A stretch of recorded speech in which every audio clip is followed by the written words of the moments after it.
বাংলাদেশে কি ছিল? মাশাআল্লাহ, এই তো বুঝেছেন। এবার আলোচনার মধ্যে ঢুকি। ভাই, আলোচনাতে ঢোকার আগে একটা কথা বলি। আমাদের দেশে খুব একটা কথা প্রচলিত আছে যে এত মাহফিল দিয়ে কি লাভ, বলে না? আজকেও বোধহয় এই ছেলেরা অনেকেই বলবে যে মাহফিল দিতে যে কতটা টেনশনে পড়তে হয়েছে, কতজনের কাছে প্রশ্নের উত্তর দেওয়া লেগেছে যে মাহফিল দিয়ে লাভ হয় কি? মাহফিল দিয়ে লাভ হয় না, মাহফিল দিয়ে লাভ নাই, এই ধরনের কথা সমাজের মানুষ বলে না। তার মধ্যে একটা কমন কথা হলো যে মাহফিল দিয়ে এখন আর কারো তাসির হয় না, মানুষ কেউ আমল করে না। এই কথা ওভারঅল বলে। এই কথার মানে এখানে যারা বসে আছেন কি বুঝেছেন? তার মানে হুজুর যেই ওয়াজ করতেছে মানুষ সেটা আমল করতেছে না। এটা বোঝানোর সময় মাহফিলকে দোষ দেওয়া হয় যে হুজুরির সমস্যা, হুজুরদের কথা এখন আর মানুষের তাসির হয় না। এ কথার দ্বারা আপনি কি বুঝলেন? আমার মনোয়ার হোসেন মমিন ভাই আপনাদের সামনে আলোচনা করবেন, আলোচনার মধ্যে বলবেন নামাজ পড়ো, বলবে না?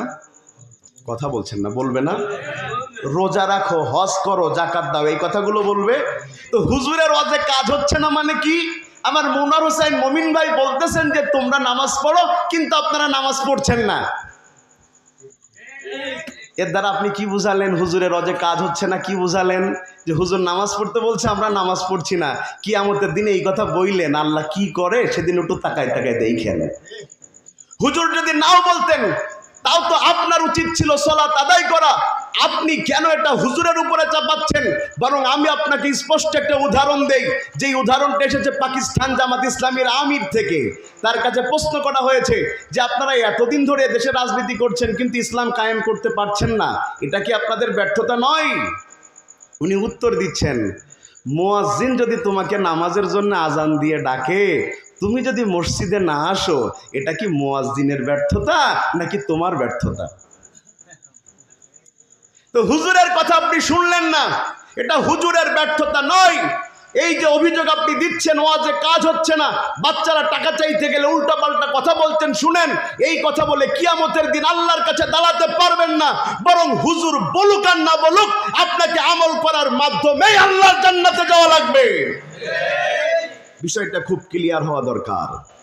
আমাদের সমাজের মানুষ গান বাজনা হলে প্রশ্ন করে না যে কি লাভ হচ্ছে, কিন্তু ওয়াজের টাকা সাইড গিলি বলে ওয়াজ দিয়ে লাভ কি? কথা বলছেন না কেন?